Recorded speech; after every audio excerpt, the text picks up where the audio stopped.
Take more risk. So why should procurement pros now actually be taking more risk?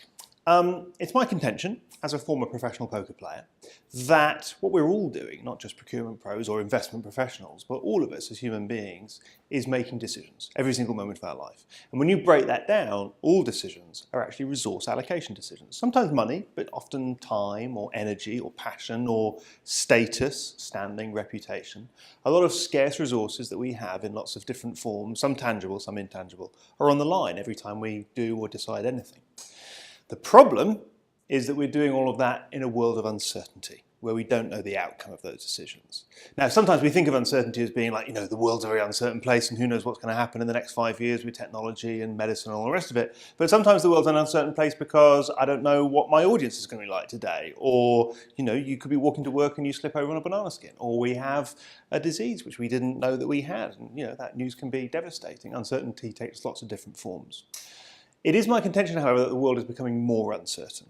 And the reason for that is because if you think of things that can affect the future as being like little butterflies in the butterfly effect, the more interaction and interrelationship there is between all of those possible things, of which we are one, no doubt about it, then the more potential uncertainty and volatility there is in this unknown future.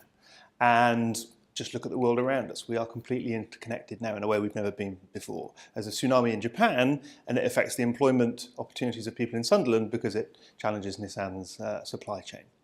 So how do we make decisions in a world where the outcome of those decisions is becoming less and less known? As a poker player, what's interesting is on day one, on page one of any decent book, you read what is essentially risk-reward analysis.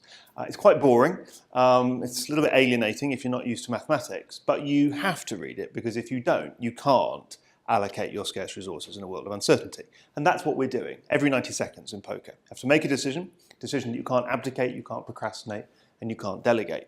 And when you get to grips with that maths, with that body of knowledge, what you find is that actually, a lot of the time when we make decisions, we're staying safe, we're being risk averse, we're not doing things which could fail.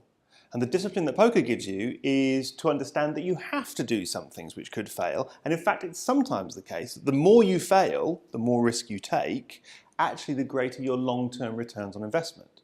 Because what you're doing is things that are less likely to succeed, but when they succeed, they give you a greater return as a result. And very often that will happen in life because the returns that you get when those things succeed are greater because there is less competition. Why? Because everyone else's fear of failure or loss aversion and risk aversion is stopping them from doing those things as well.